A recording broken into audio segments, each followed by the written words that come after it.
Hello, my friends, Evolutionary Energy Arts family. So, guys, I want to share with you the Moola mantra, which is a mantra that I enjoy a lot and do on a regular basis.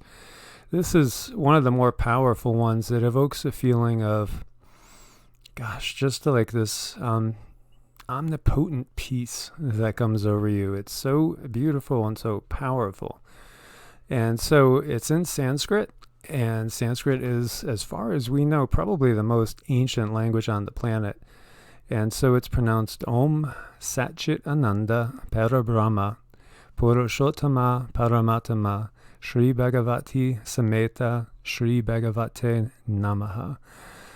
And this mantra evokes the living God, asking protection and freedom from all sorrow and suffering. It's a prayer that adorns the great Creator and Liberator who, out of love and compassion, manifests to protect us in an earthly form.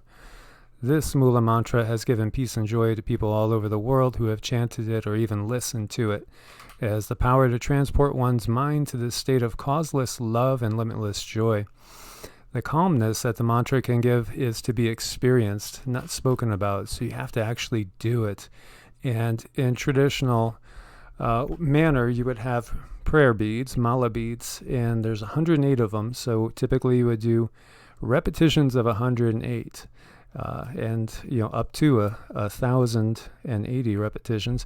So it's up to you how much you want to do at any given time. Typically, we just go through it once, and we have a group of favorite ones that we do most days. Anywhere between 3 and 6 of them, depending on time and what's going on. And sometimes we'll sit with one mantra and just do it over and over again. It depends on how, usually with me, sometimes they'll remove blocks and I might even start to cry, or I might get a extra feeling or something. And then if I start to cry, that mantra is removing blocks for me, which is much needed. So then we'll do it again. Yeah, and that's what happens in energy sessions as well. Often, when you're doing energy on somebody, a lot of times a blockage will go and there'll be a release of energy, and often people will just start to cry, but it's a good cry. It's a wonderful cry. You might not know what it's about, or you might laugh, you might giggle, but it's a release of energy. Something diffuses that energy, gets it unstuck. So lots of this, this energy work that we do, it will remove blocks. And sometimes it might take, a week or 2 weeks, but many times it happens that day. Yeah, so as it says, it's true. You really have to experience it. Each mantra has its own energy signature, its own results. Each one influences different chakras, energy centers in different ways. So as it says, again, this calmness has to be experienced and not spoken about. Dear reader, here is the key to which any door to spiritual treasure could be opened, a tool which can be used to achieve all desires, a medicine which cures all ills. The nectar that can set man free, all auspiciousness and serenity is yours simply by chanting or listening to this magnificent Moola mantra. So even when you chant it without knowing the meaning of it, it still carries power. But when you know the meaning and you are chanting it with the feeling in your heart, then the energy will flow a million times more powerful. So it's essential to really know the meaning of the mantra that you are using. And the mantra is like calling a name, and that is for sure true. Wouldn't you say, Cindy? It's like picking up the phone and making a phone call, you bet. Most definitely. And that's what it says right here. Just like when you call a person, he comes to you and makes you feel his presence. The same manner when you chant this mantra, the supreme energy manifests everywhere around you. As the universe is omnipresent, the supreme energy can manifest anywhere at any time. It's also very important to know that the invocation, know it with all humility, respect, and with great necessity. It will make the presence stronger. So a simplified meaning of this. Om is, we are calling on the highest energy of all that there is. Om is the primordial sound.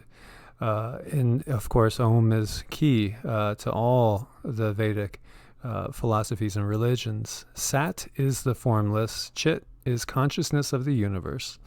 Ananda is pure love, bliss, and joy. Parabrahma is the supreme creator. Purushottama is who has incarnated in human form to help guide mankind. as we know of avatars. So when we talk about, say, the incarnations of Vishnu, and we're talking about Rama, and we're talking about Krishna, and we're talking about Kalki, who is to come. And there's also been incarnations of Shiva, such as Babaji. And of course, we could look at Christ as well as an incarnation of Source. And Paramatma, who comes to me in my heart and becomes my inner voice whenever I ask. And then we have Sri Bhagavati, the Divine Mother, the power aspect of creation. So this is where there's balance on, throughout the Vedic tradition, spreading out into all the ones that came out of Hinduism, including, looking at Buddhism and many other forms of different religious philosophy that we've seen with like Guru Nanak and Sikhism and Jainism. So many come out of the roots of Hinduism. And so it's given respect to the Divine Mother, and then Sameta together within Sri Bhagavate, the Father of creation, which is unchangeable and permanent. So there's the yin and the yang. And then Namaha, which is I thank you and acknowledge this presence in my life, and I ask for your guidance at all times. And then over here we have the full meanings, and as we're saying, Om has over 100 different meanings, and it really covers a lot of things. So I'll give you guys these links. There's a couple other takes on this, which are basically very, very similar. And this, along with the Gayatri Mantra, are two that to me feel extremely complete. How would you describe this and the Gayatri Mantra? Oh, complete is a beautiful word. I think complete, whole. It's a nice yin yang balance kind of like thing. It's just, when you after you do them, you feel like you're ready to get up and start your day. Yeah, so if you are, out of sorts, if you're feeling ungrounded, if you're feeling depressed, if you're feeling anxious, it's amazing what these can do to remove anxiety and put you in just a really good state of mind, and also just change your own energy. It's amazing. It completely changes your energy. Usually, before you're halfway through with the whole mantra, either one, you might even forget what you were worried about or thinking of, or you might forget about the feelings you were having. Puts you in a different state of being. And then also you say often that you went to the in-between, which is, and it's a beautiful thing to experience. And that's something that has to be experienced. But I mean, could you put that into words when you go into the in-between? When I go in the in-between, I don't really know that I go there until after we're done doing the mantras. I realize that I must have skipped at least 30 of them at some point. I went somewhere, and it's just this blissful, forgetful feeling. Gosh, it's so hard to explain. Would you maybe explain it as being in a state of love, yet to the point where you're almost losing your sense of yourself? Absolutely, yeah. Mm-hmm. Definitely, yeah, because I don't remember going there, but after I know that I went there, it's like I can grasp that saved or gathered energy. It's really hard to articulate, but it's a beautiful thing. You definitely want to go to the in-between. And this is, part of the goal is to get to that state of divine bliss where it's kind of like a little bit of an ecstasy trip, and I don't mean the pill ecstasy. It's the experience of ecstasy. It's the experience of oneness. You touch the oneness where the self kind of melts away a little bit, and that means that the worries, the anxieties, the fear, all the negative emotions, they kind of just they disappear, and all there is that beautiful bliss. Yeah, it's just all like Michael says, all of your worries just dissipate. There is nothing to the point where you come back from it and you don't really know that you were there until you get back, which is, there is no drug that can compare to that. It's wonderful, and it's good for your brain. It rebuilds your brain. Yeah, definitely you are going into a state of being where your body can repair, the rest and digest side of the sympathetic, of the nervous system. The parasympathetic is taking over and is repairing, and it's more than that though. It's a state of union, and yoga is union, and you can achieve this through other means. But for me, I have found the mantras to be absolutely blissful, and they are my number one tool at resetting my energy. So, if I'm waking up in the morning and, there's anxieties and there's pressures and stuff, going through this changes everything so that I could operate on a much higher state, not necessarily more efficient per se in this world, but at a higher state of being where everything I'm doing is coming out of more of a unity consciousness and a love-based, compassion-based center. That's where you want to be. You want to go at everything at a love-based center, exactly like Michael said, so that way you're not making mistakes. You're level-headed.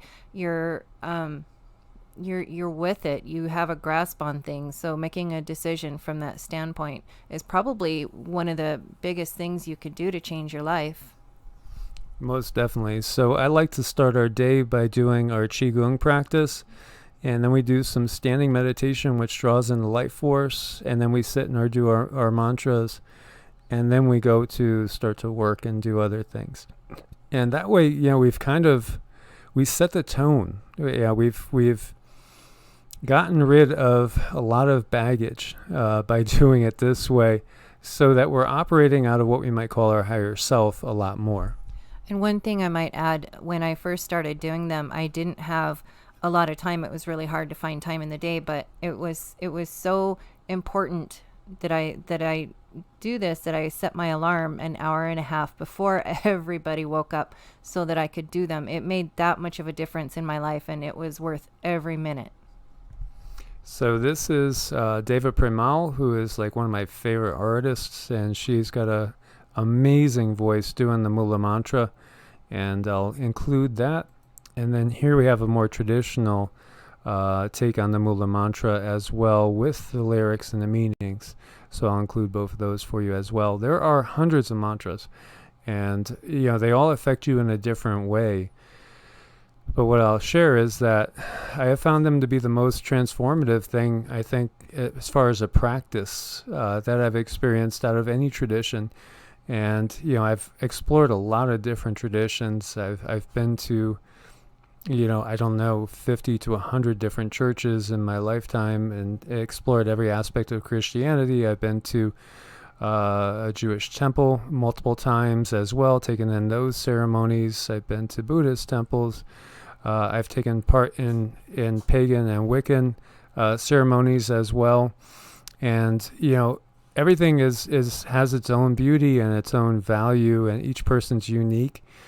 For me, I've found these to be the most transformative thing that connects me straight to what I view as source, the quickest way. And it's the most tangible thing that I've felt, and most tangible change in my life as well.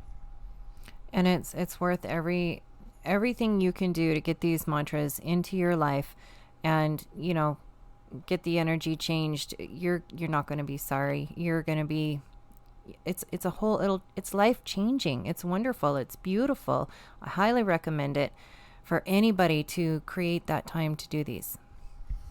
Yeah, so my friends, as always, like, share, subscribe. Thank you for your support over on Patreon. Grow with our family over there as well. Or thank you also for your support on Ko-Fi. May you guys always be blessed with abundant love, peace, happiness, and all wonderful things. God bless and namaste. Namaste.